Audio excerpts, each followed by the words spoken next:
What is the first mention of Satan in the text of the first temple? Jacob, since it's part of... Mm, that's a good question. Maybe I'd like to give people some context to make the point, because in the Tanakh, Satan is not a person, he's not a demon, he's something different, and I'll explain that to you now.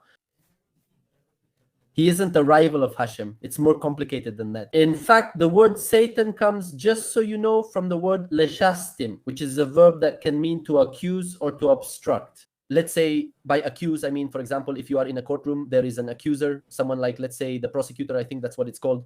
So that's it. The word comes from lejastim, and Satan comes from that verb, for example.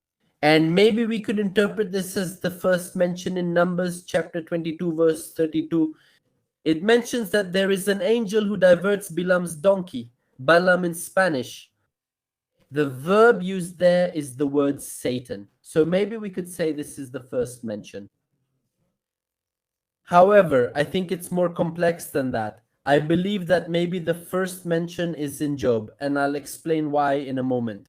Because it's true that chronologically and textually, if you take the Bible, you're going to start with Genesis. The first time you see this would be in the section I mentioned. However, in the book of Job, there is a mention of the Satan. At the beginning of Job, we all perhaps know, or many of you may know the story, that what is called Bnei Elohim appears. Bnei Elohim are like the sons of God. Let's call them that. And among them comes one of the characters called Satan. Satan. Bnei Elohim, like these sons of God, right? Perhaps this is indeed the first mention of Satan. Why? Because in the chronology of the text in which the Tanakh was possibly written, Job would be the first. There are Jewish sources that say this. In the Talmud in Bava Batra, there is a whole discussion about the chronology of Job. And apparently, what the sages discuss there is that Job is positioned as the first book written, chronologically speaking. Also, linguistically, you can notice when you read the book of Job, the language is it's much rougher. So it's like a Hebrew that's a bit more, it's different, right? So maybe it does have some slightly older forms, it could be. But either way, by the way, there's also a position in the Talmud that Job never existed, just so you know. Maimonides agrees with this view, but anyway, so that could be the position. But what we see there is a Satan figure who, as I told you, is subordinate to God. So that, let's say, could be the concrete question, right? What is the first mention of Satan in the text of the first temple? I would lean towards the one in Job, but I would also like you to know the one that appears with Balaam, because the term Satan is not always a character in itself, like someone who has a dialogue with God and all that, but rather it's a verb. It's even sometimes a noun. There are times even when it's applied to people. For example, it's applied to King David himself. It's written in the first book of Samuel, there in 1 Samuel 29, that the Philistines, when they meet, get angry with David, and it says that he is called Satan Bemel Hama. That is, there they use the word so that he won't be, let's say, an adversary to us in battle, something like that. So it's also like a prosecutor or accuser, as in Psalm 109. It's used in different ways, but as I mentioned, regarding the specific question. Correct. Correct. Of course, the Satan, what we need to understand first is that, for example, in the Torah, Satan is not mentioned. And that's why, I mean, Carlos is here, but the idea was also to have Raul to see the Catholic perspective on this. But it's understood Satan doesn't appear in the Torah or the first books of Moses. Therefore, when we talk about the Second Temple period, we're also talking about some books of the Torah. For people, as Jacob rightly mentioned, the books that are in the Bible, starting with Genesis, were not written in that chronology, but it's actually very different. There are certain specialists who believe that the fragment about Satan in Job is a later addition, because the language changes, and even philologically, it's understood that this part was inserted. And well, to understand it properly, there are forms like Satan, Ha-Satan, Le-Satan, and so on, which will help us understand the differences, as Jacob explained well. There are people who are called Le-Satan, which would mean something like obstacle. These people acted as obstacles for someone else. So many times the use of Satan in the first temple did not represent this figure that today is seen as a character. A more demonic figure or similar? Carlos? Yes, Jacob already gave some incredibly insightful information. I would like Jacob and Gio to point out, well, I don't know why I'm not streaming on my channel. It seems like it keeps crashing, but don't worry. We need to educate the people, Gio and Jacob, because the question would be, what is the first mention of Satan in the text of the first temple? I mean, we understand that the texts referring to Satan in the Hebrew Bible technically come after the exile. So that would already be Second Temple literature. At least that's what I think. I could be wrong. That's why there are experts here. I didn't find the name Satan, I mean, the mention in the First Temple text as such. What I see is that the terms good and evil were attributed to the divinity Yahweh. I mean, we don't technically see a Satan killing people. We don't technically see a Satan possessing people like many people teach. But what we see is an ancient belief that good and evil come from the divinity. It confirms it. We can see it in Isaiah 45:7. I form the light and create darkness. I make happiness and create disaster. In other words, texts like these technically tell us that there isn't a Satan created by the Jews yet. At least that's what I can contribute here. I don't know if Yakov could correct me since he Is an expert in that area. I find it difficult. There are mentions in Psalms, many mentions about Satan. It is mentioned, well, in Kings, in First Kings, it is mentioned, for example, chapter 5, which we are talking about the first period of Kings, it is mentioned.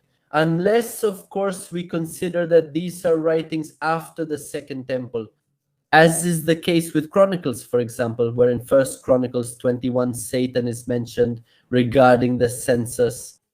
And Chronicles apparently was indeed written after the exile, but the early sections of Kings, we can think that they are pre-exilic. So there is mention of Satan there. We have, for example, Zechariah, in Zechariah, which is chapter 3. Something like that. it also refers to the one from Yehoshua's time. Even Satan is involved, right? Carlos is muted, but Zechariah is post-exilic, showing a more significant Satan to point out a person and take them out of the running. But what I'm saying is that the Satan factor is mentioned as someone, as an accuser. That is, it's the same application of the verb that you see in Numbers. Like someone who appears there as someone who is judging at the right hand, as Psalm 109 also presents it, as someone in this same context of a prosecutor, which is a very similar context to the one in Job. By the way, regarding what Gio said, yes, I don't quite agree that it was a later addition. Why? Because if you look at ancient Canaanite cultures, the council of the gods that gathers, that's kind of the context of what happens in Job. So we see that apparently there is indeed a foundation that belongs to a much older period.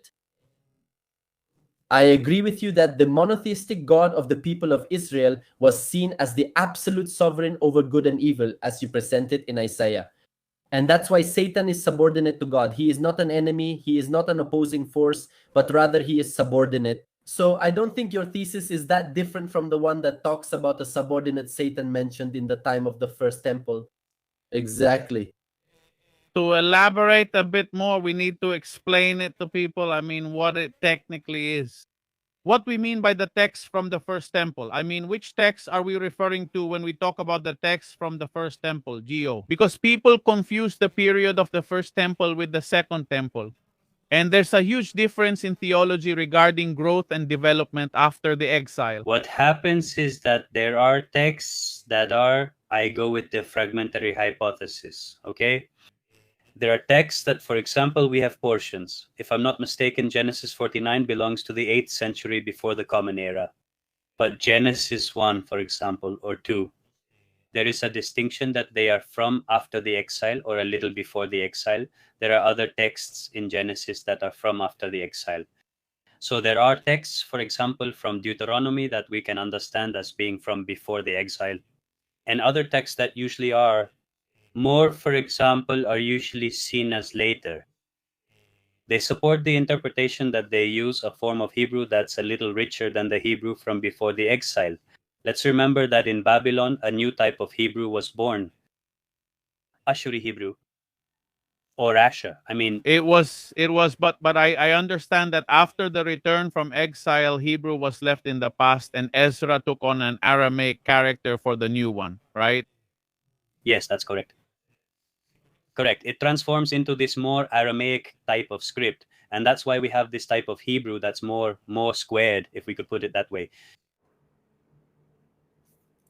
So we can say that the texts from the first temple, for the benefit of the people, are like isolated texts that we find before the exile. Those would be the texts from the first temple, including the time of Solomon, which would be the first temple. Yes, of course. I mean, that refers to the time of the first temple. And as I said about the topic of Job, there is an ongoing debate regarding what I mentioned earlier, whether the addition to Job refers to something very similar to the second temple perspective. There is also another perspective that compares that scene from Job a lot with Psalm 82, which speaks precisely about the divine council, where the great gods of the past gather. Excellent, yes, exactly, in the lands. So what happens? That these sons of God who gather together with the Satan would actually be other gods from other lands who would be present. And the Satan went with them. Excellent. So to give my contribution and give my colleague some space. So would we be in agreement that the first mention of the character does not refer to a proper name, but rather to a descriptive adjective?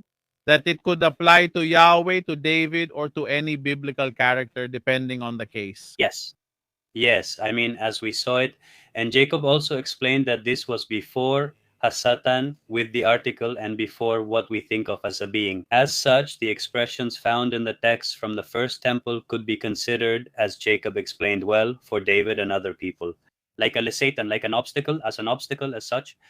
So clearly, the text was used, or the form of this word was used, in a different way than it is perceived, especially in Christianity. Excellent. Go ahead. Yes, Jacob, do you want to say anything else about this? No? Yeah. Let's move on to the next thing. What role did unclean spirits and demons play in First Temple theology? If you want, I'll start. From what I've seen in First Temple theology, there wasn't really anything like demons, like the Shedim, like these beings that are thought of in that way. Could there be, let's say, certain evil spirits within folklore? It could have been. For example, people who were against divination, against certain things, like in the story of the witch of Endor, although we understand that in the story it really was Samuel who had been summoned as such. But within folklore, you can see that there was always a notion of certain spirits that could have been coexisting with human beings. Let's remember that not only did the gods coexist with human beings in ancient cultures, but there were also other types of entities and hierarchies that coexisted. That's basically it. Jacob, did you want to add anything?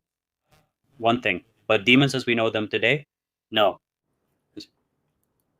I don't know. I pretty much agree. In fact, demons like them. What we have today is, I think, actually a rather late conception. But about, for example, the example of Samuel, King Saul.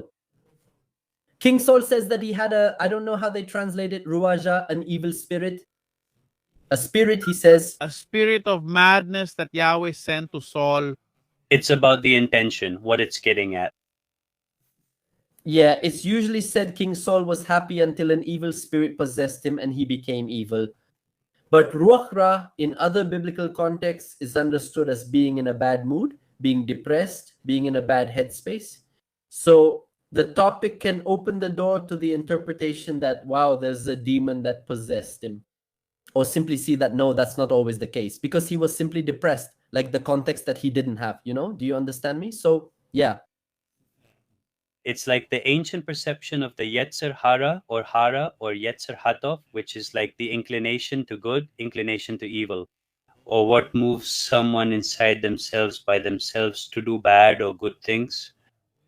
Very possibly the text was referring to the individual's own inner impulse, and not to an entity that enters a body and makes the person do bad things, as you explained. Mhm. Carlos. Yes. I mean, within the Pentecostal perspective, since I belong to that movement, just to elaborate a little from here so you can see how demons and those things are viewed. Within that perspective, Just a heads up, just letting people know that if Carlos starts convulsing, it's because the Holy Spirit entered him. No, just kidding, just joking. A hug. yes, yes. Okay, from the Pentecostal perspective, the believer who doesn't have any education sees demons in everything. I mean, everything is a demon, everything is possession, everything. I mean, I'm driving, a tire blows out, it's a demon, my tire blew out, and so on and so on and so on. Now, the reality is that when you go deeper into theology and biblical scholarship, you don't find the demons that Pentecostalism often projects. I mean, they don't exist. In the Hebrew Bible, that doesn't exist yet. Now, within Mesopotamian literature, which I have specialized in these last few years, we do find demons. But these demons in Mesopotamia, in Babylon, there were two types of demons. There were the good demons called the Shedu, and there were the bad demons. This is an example of a good demon, a benign demon. So you might say, but Agora, a good demon, yes. This is a good demon. Look here. This is a cherub. This is a protective demon. This one is my personal one. I painted it, by the way. The Assyrians used to place these in front of palaces or cathedrals. Of course, there weren't cathedrals, there were temples, and these good demons would scare. These cherubim would scare away the bad demons. That's why in the time of the first temple, we see that Solomon, he ordered two giant beings like these to be built. So the question is, this question is for Jacob. Yes. If it was believed that Yahweh was, in other words, henotheism teaches that if Yahweh was the God par excellence, it didn't rule out the existence of others. Because Yahweh, if he is the powerful one, has to, or rather, Solomon has to order the use of two figures of good demons to scare away bad demons. When the very Ark of the Covenant was there, the presence of God was there. Yeko to Jacob, let me make that aside, please. So, If your interpretation is that they are there to protect it, if in fact in Genesis a similar idea was mentioned that there were those who would be protecting, Aden is a symbolic motif in Hebrew literature about guarding. In fact, there are many analogies in the Midrash that the Torah is the tree of life itself. So that's where the Holy of Holies, Eden, comes in. The transcendent world is like replicating that, let's say, ideal world to come in the temple. Are you replicating something similar or something like that? It's not so much because God wants to protect something, but because it is. Hebrew art is replicating what is the cosmological conception, it's seeing it. that's what I like about the biblical authors, that they can make use of ancient epics or ancient literature. They take it, but they give it their own theology, their own worldview, and that's what makes the stories great. So, down there in the comments, there's a person who says, I'm crazy for wanting to say that there are demons. Well, why don't you show them the Mesopotamian library so they can see the beliefs? That's not something I made up, that's just how it is. Mesopotamia is more his thing. In the Jewish conception, you have to understand that Satan is not evil, so you can see how far Judaism can go. And can this explain why? But maybe later, of course. Go ahead. I do. Also, what Carlos is explaining here. Now, it's interesting because we're talking, for example, about a text by Solomon that has a certain place within the tradition. But when the Hebrews began to interact with these empires that had the cherubim, that they were present in the story. So, there's also a very interesting topic, especially about cultural exchange. In order to enrich themselves with certain figures that are there, they were in certain writings or also certain places to put them, to be able to include them within the story. Something to say about that arrived.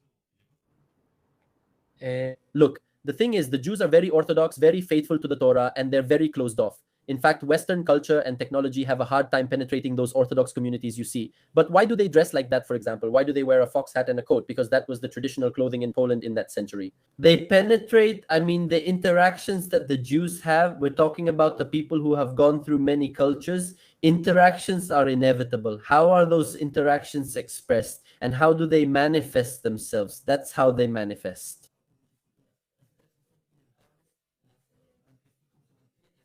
It's just that if you think about it, when people think of the stereotypical Jew, do they imagine the Poles from the 17th century the same style of clothing? That is, the fact that there is interaction and Judaism is manifested, is that true of the motifs adopted throughout history? So I don't think it's that dramatic then. The case of the people from the Massa Club is something like that. That's mentioned about him, and it's notable. It's so typical of the temple that it's in the Ark of the Covenant. I don't find it dramatic. It's just how it is. That's right. I think it's very good.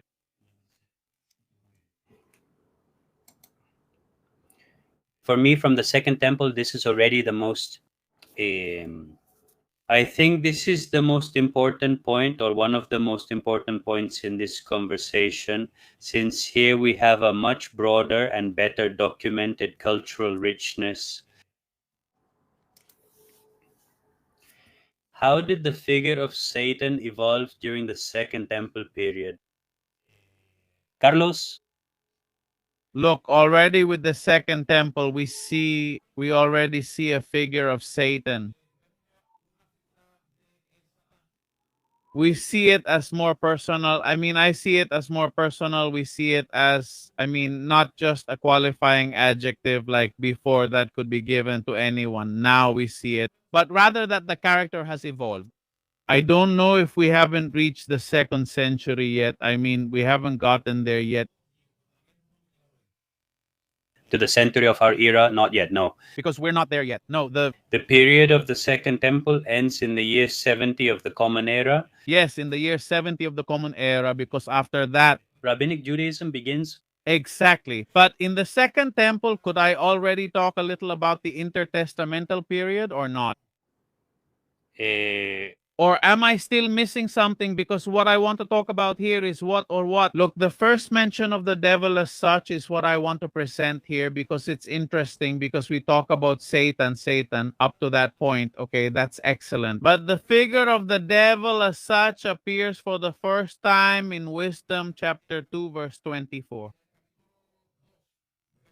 But death entered the world through the devil's doing, and his followers experience it. So now, but what would it be the intertestamental period? That is the process before Christ. Practically, we're speaking exactly. Yes. That is the period of the Second Temple. Okay. Although I understand that the figure of Satan in the Second Temple period is already much more personal. That is, after that, after going through the Persians to get to know each other, the dualism that existed between two opposing forces, one good and one evil, I understand that from the 3rd century onward, well, in my opinion, the Jews create the figure of Satan. They create it, they give it some impressive characteristics.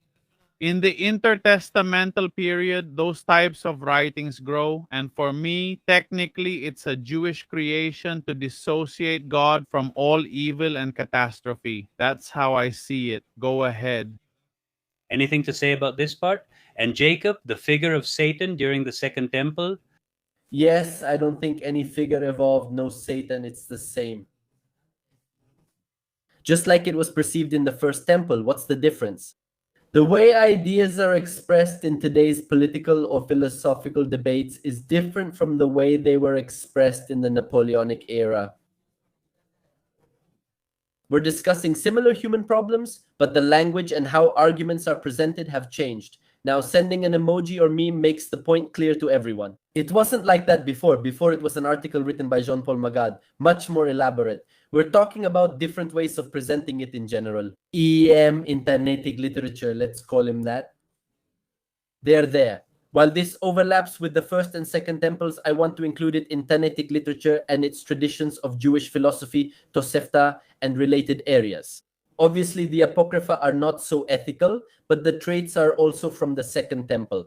That's what one finds in Tanaitic Jewish literature. At least the way Satan is presented is basically the same as how he is presented in the Tanakh, just in different languages. For example, that Satan is subordinate to James, that he is something like this.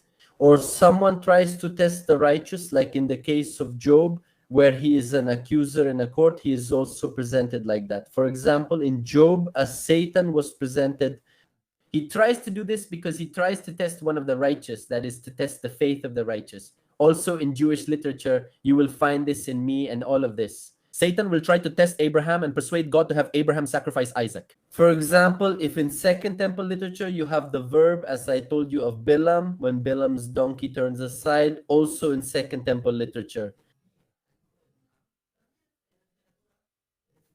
you will find that the same verb is also used for Satan. Yes, the same way that he leads Israel astray. They get confused about whether Moses died at Sinai or with the sin of David and Bathsheba. Do you know if in Zechariah and in Psalms he is presented as an accuser, like a prosecutor? Also, in Second Temple literature, he is called Hasatan Hamekatreg, that is, Satan the accuser. That's in Midrash, Bereshit Rabbah, and all these things, yes. And don't give Satan an opening, that is, don't give Satan an excuse to be a prosecutor against you. The same characteristics are reused in the Second Temple, but expressed in different language. That's basically what I wanted to say, something I mentioned before, and this is characteristic of the Second Temple and also later on. If we're already talking about the Talmudic period, in later Mishnah times, that Satan is actually seen as having a very important role, important in the world, and is viewed in a somewhat more favorable way. Because in contrast, the commentaries often ask if it's supposed to be a fight against darkness and dualism. Jewish literature, let's say in general, doesn't really see it that way. A much more favorable role for Satan. I mean, it's true that it sees him as this evil expressing itself in the world, but also this same rabbinic literature sees that evil has a role. That is, no, it doesn't see it as a separate system that's trying to fight against God's system, but rather that it's part of this great God's plan to send a Satan or something like that, and this can be seen. You see a lot of sources from the literature like that regarding the Apocrypha that should be mentioned, or wisdom, which uses diabolos in Greek and is the first mention in all of this. In fact, even in the literature, in this literature, for example, in Ben Sira, in how do you say it in Spanish? Josue Ben Sira Ecclesiasticus. In Ben Sira Ecclesiasticus, in chapter 21, that the one who blames Satan for the evil that humans do is or was basically cursing himself. That is, humans should not blame an external agent for the wrongs or the things they do. Also in the book of Jubilees, it is mentioned how Mithras, that God tempts Abraham to sacrifice Isaac, just like the Jewish Midrash, but in Jubilees, he is not called Satan, but rather Mastema. That is, they are the same themes, just expressed in a different language. That's how I see it, at least. Okay, yes. Well, from my point of view or from the historical perspective, we understand that the Second Temple period is a very complex period because in the time of Jesus and even before, when the Second Temple began, there wasn't just one Judaism. Although Judaism was pluralistic, Rabbinic Judaism did not yet exist, the one that is organized, basically the one that is still practiced today in Israel.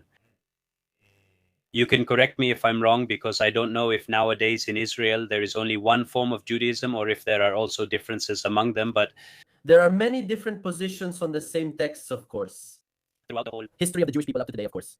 So what happens? In the period of the Second Temple, there were many. We also have the sects of the Sadducees and the Pharisees.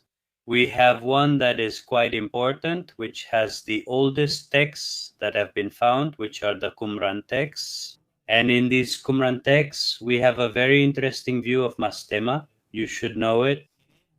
Although he is not necessarily Satan as such, he is a figure that will really immerse us in what could have been perhaps the beginning of seeing the Satan that Christianity later sees, since in a certain way, for example, Mastema asks God, I don't know, I don't remember if it's a 10th part of these angels. Is it to subjugate the earth itself or to test man? And this mastema, which means hostility, hatred, if I'm not mistaken in Hebrew, starts to suggest that as the chapter goes on, the figure of Satan becomes more and more hostile in his nature. Exactly. So what happens?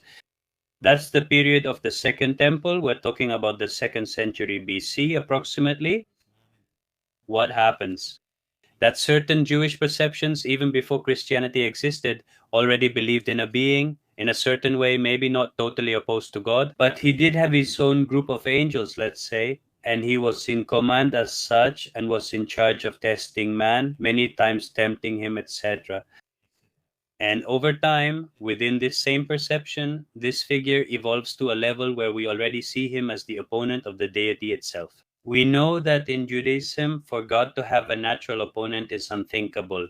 because clearly no one is greater than Hashem in Judaism, nor can anyone be compared to him. But within these Jewish perceptions, evil begins to take on a form of its own, because we understand that the text in Chronicles, which talks about the census, attributes this temptation to Satan himself and not as Hashem.